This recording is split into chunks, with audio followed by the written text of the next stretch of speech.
Corinthians é superado pelo fraquíssimo Juventude e joga mal novamente dentro do Campeonato Brasileiro.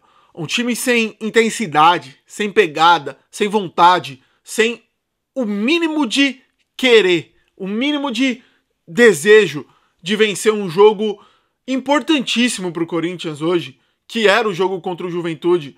O time que dá raiva de ver jogar hoje. Um time superado e, assim, preocupa e preocupa muito para a sequência do Campeonato Brasileiro, porque a gente tá com perdas de jogadores importantes para o restante do campeonato e a água tá começando a ficar muito incômoda. O Corinthians vê a zona do rebaixamento se aproximando e, assim, parece que o senso de urgência dentro do Campeonato Brasileiro ainda não foi ativado. O torcedor tá puto com razão, e esse time tem que jogar mais bola dentro do Brasileirão. Não dá pra você fazer um jogo na quarta-feira naquela intensidade e chegar hoje e fazer um jogo nessa intensidade baixíssima, que foi o que o Corinthians apresentou hoje lá em Caxias do Sul, na derrota por 2-1 pelo fraquíssimo Juventude, que, assim, poderia ter ganhado com mais tranquilidade do Corinthians, porque o Corinthians hoje não jogou absolutamente nada daquilo que a gente chama de futebol e mereceu a derrota para o Juventude. Vamos falar um pouquinho do que foi a partida de hoje. Tem muita coisa horrível pra gente falar, mas muita coisa mesmo.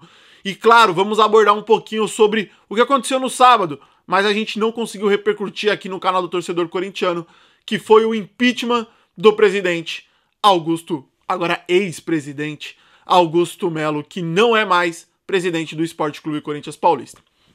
Antes da gente começar, sejam todos muito bem-vindos aqui ao nosso canal do Torcedor Corintiano. Meu nome é Luiz, eu quero pedir para vocês de antemão se inscreverem no canal, deixar o like, ativar o sininho da notificação e compartilhar o canal com todos os seus amigos para que mais pessoas possam ouvir um pouco da opinião desse torcedor fanático pelo Coringão. Vamos lá, vamos falar do que foi o jogo e, assim, a primeira coisa mais clara, mais nítida e que qualquer pessoa que tenha parado e assistido 15 minutos do jogo vai ter percebido é o Corinthians de hoje, o Corinthians que jogou agora, que acabou o jogo agora, ele não parece em nada o Corinthians que enfrentou o Palmeiras em 180 minutos pela Copa do Brasil. E eu seria um idiota, eu seria um trouxa. E até mesmo o Mateuzinho falou sobre isso na saída de campo, que era muito difícil você manter a mesma intensidade de um clássico valendo vaga numas quartas de final de Copa do Brasil contra o seu maior rival. É difícil você entrar com essa mesma intensidade que você entrou nesse jogo para enfrentar o Juventude num jogo que vale os mesmos 3 pontos de qualquer outra partida. Eu entendo isso. E é óbvio. A gente sabia que a intensidade seria um pouco abaixo. O problema é, a intensidade foi muito abaixo, mas muita coisa abaixo. O Corinthians hoje, eu não tenho dado aqui, mas ele deve ter tido um nível altíssimo de acertos de passe, porque não tinha um jogador que tinha coragem, tirando o Garro, o restante quase que todo não tinha coragem de tentar um passe pra frente, um passe pra quebrar linhas, um passe para tentar chegar ao gol. Era passe de lado, passe para trás. Passe de lado, passe para trás. E para escancarar isso, você vê o Breno Bidon. Que partida nojenta do Breno Bidon hoje. Nojenta, mano. Nojenta do Breno Bidon. Eu sou um cara que dificilmente vem aqui bater no Breno Bidon, porque eu acho que o Breno Bidon tem muitas qualidades.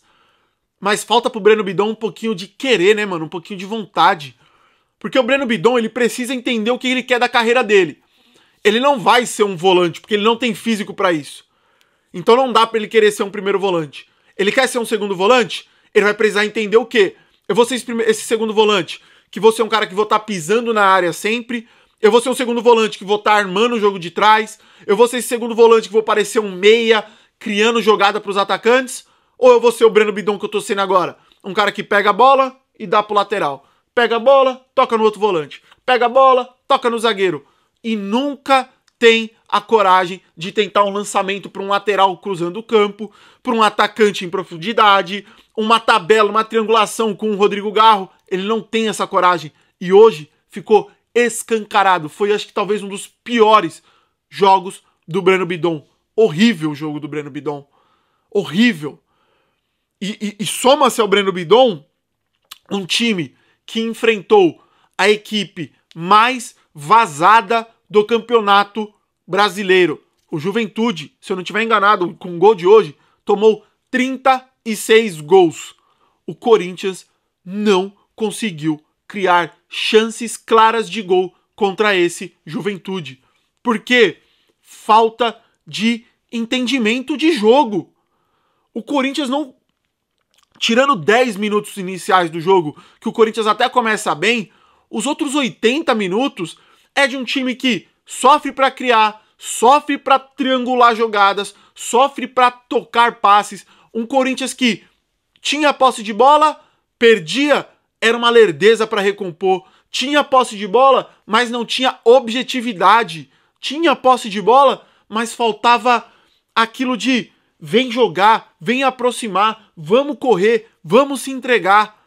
E com isso, você via muito Rodrigo Garro dormindo, a bola vinha no pé dele, ele tava dormindo, roubava.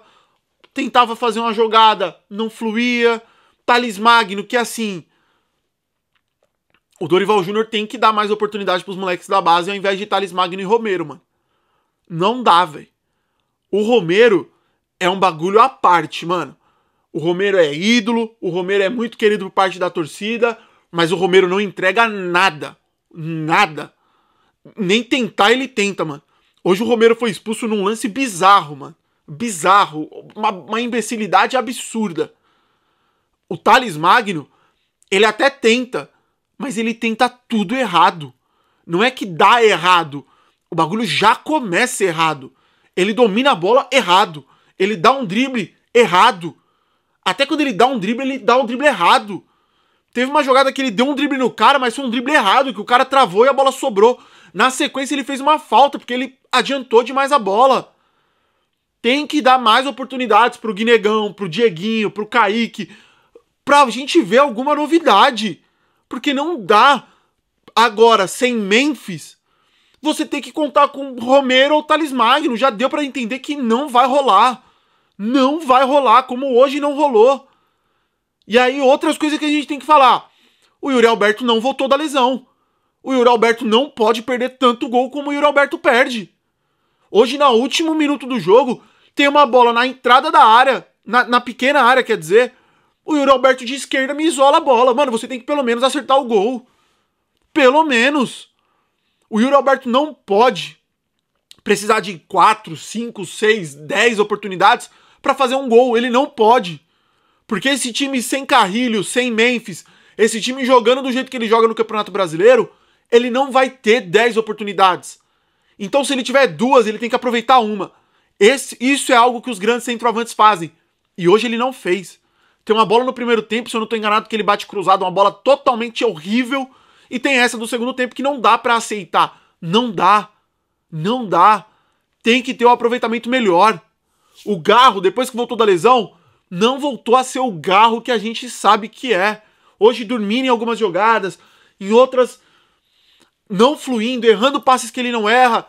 Mas o Garro tem um bagulho que eu gosto demais, que é... Ele tá sempre tentando, ele tá sempre buscando o jogo, ele tá sempre aparecendo, ele tá sempre querendo, o que falta pra muitos outros caras do Corinthians que hoje não entraram querendo. Não entraram. Martínez hoje, o que ele foi inteligente no jogo passado contra o Palmeiras, hoje parecia uma mula. A defesa do Corinthians hoje batendo cabeça. O primeiro tempo do Corinthians, as duas laterais estavam expostas. Expostas. O Bidu tomando bola nas costas toda a jogada, o Mateuzinho tomando bola nas costas e o time não conseguindo ajeitar. O primeiro gol dos caras é sacanagem, a lerdeza do Corinthians pra marcar. É uma bola nas costas que vira um cruzamento, que é mal cortado pelo André Ramalho. O Gustavo Henrique sai na caça, o meio da área fica completamente aberto. Não tinha Gustavo Henrique, não tinha André Ramalho, o Ranielli recompõe no lerdo, numa lerdeza absurda. O cara do cruzamento livre de novo, cruza sozinho pro cara cabecear sozinho. Então, assim, tem que entender, mano, que assim, o campeonato é jogo após jogo. E 3 pontos hoje vão valer os mesmos 3 pontos do jogo contra o Bahia. E aí o Corinthians se torna algo que tá me incomodando muito, porque o Corinthians, como foi ano passado nas Copas, por exemplo, vai levando, vai indo, porque Copa é isso, você faz um jogo bom, você entra com outra mentalidade, você entra com outra pegada.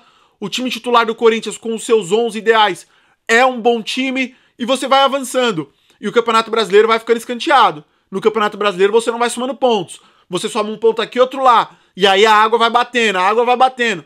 Chega lá na frente, você cai na Copa e vira um puta sufoco no Campeonato Brasileiro. Porque pega esses jogos contra times piores que o seu e você entra de salto alto. Você entra achando que o campeonato tá tranquilo. O Corinthians faz um primeiro tempo horrível, um segundo tempo ainda pior.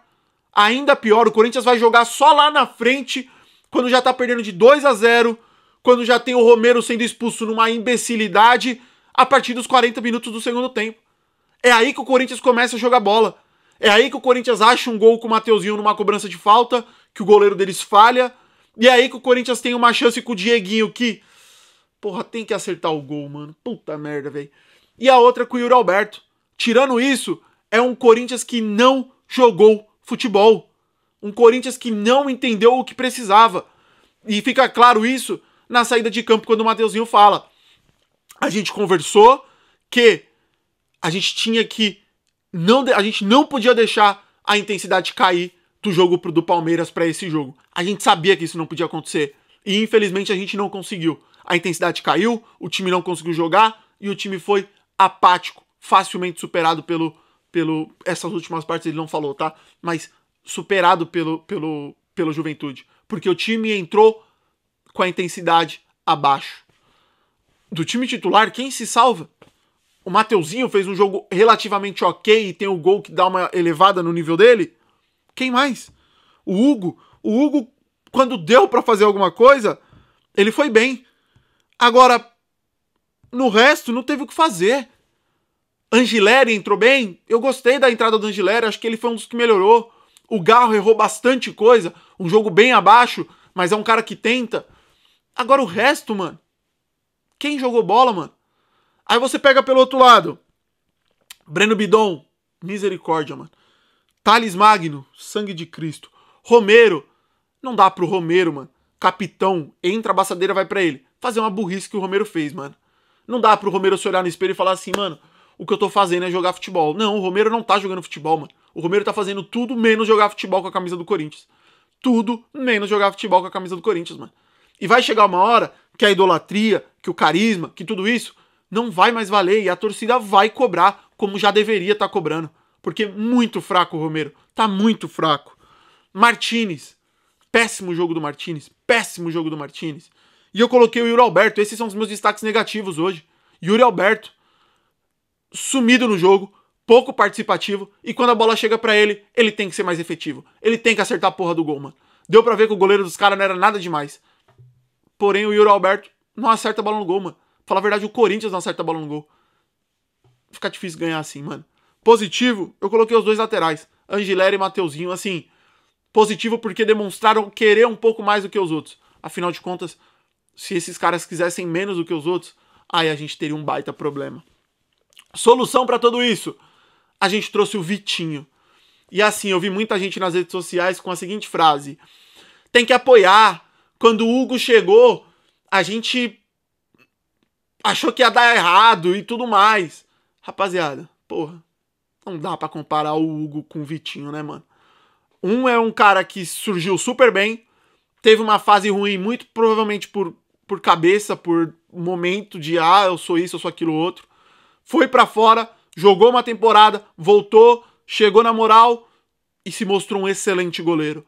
O outro é um cara de 31 anos, extremamente rodado, que teve pouquíssimos momentos bons na carreira, que pelo que falam, vem pra ganhar 800 mil reais vindo lá do mundo árabe. Eu não boto fé nenhuma no Vitinho. Tomara que ele queime minha língua, que ele quebre a minha cara, que ele calhe a minha boca e que ele seja a solução para os problemas do Corinthians. Mas eu tenho muitos pés atrás com isso. Não confio em nada no futebol do Vitinho. Acho ele um jogador extremamente caro para aquilo que eu vi ele entregando nos últimos clubes que ele atuou aqui pelo Brasil. Não é possível que a gente não consiga analisar o mercado sul-americano e achar uns 2 jogadores que façam a mesma coisa que o Vitinho ou mais por um valor mais baixo. Não é possível. Não é possível que a gente não consiga pagar mais barato pro Vitinho. Não é possível, mano. Eu duvido que na Argentina não tenha um cara que a gente consiga ir lá trazer e que vai sair mais barato do que o Vitinho. Não é possível. Não é possível o time sendo cobrado, quase correndo um baita risco de sofrer um transfer ban por causa da contratação do Félix Torres, e a nossa solução é trazer o Vitinho pagando 800 conto de salário pra ele. Eu não consigo acreditar, mano. E aí entra no outro assunto. O impeachment do Augusto Melo. Cara, vou ser bem breve nisso, mano. Eu não vou gastar nem 1 minuto pra falar disso. Tinha que acontecer, era óbvio que ia acontecer, todo mundo já sabia que ia acontecer. E assim, não dá pra dizer que não é merecido, mano. O Augusto Melo entrou pra ser presidente do Corinthians e ele já sabia de uma coisa. Ele ia ter que andar na risca. Qualquer centímetro pro lado que ele pisasse, a chance dele cair era gigantesca. O Augusto Melo foi lá e fez o quê?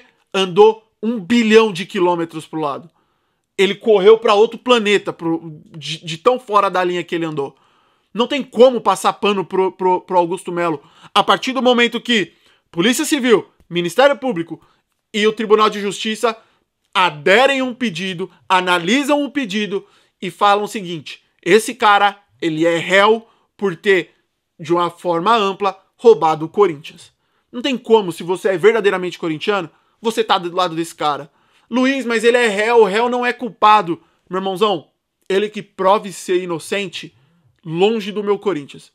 Porque se ele tivesse cometido qualquer outro crime, eu já seria a favor dele sair de perto do Corinthians, ele sumir da face da terra. E principalmente, sumir da presidência do clube. O fato sendo ele ter sido acusado de roubar o Corinthians, faz com que isso fique mais grave ainda. Próximo passo, Romeu Thomaz Júnior solicitar uma nova eleição para um presidente ser eleito para completar esse mandato que seria do Augusto, que é até o final do ano que vem.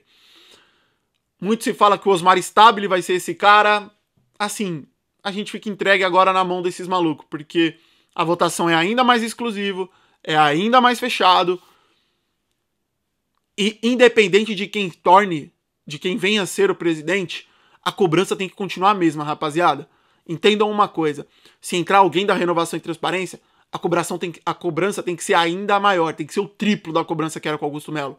Se continuar o Osmar Stabile, a cobrança tem que ser ainda maior. Se entrar alguém de uma chapa, de outra, a cobrança vai ter que ser sempre grande, porque o Corinthians não pode ficar sucateado do jeito que tá. Não dá pro Corinthians ter mais um ano brigando para não cair no Campeonato Brasileiro. Não dá pro Corinthians ter mais um ano se enganando com Copas e no final do ano tá comemorando que não foi rebaixado. Não dá. Não dá pra gente comemorar a vitória em clássico.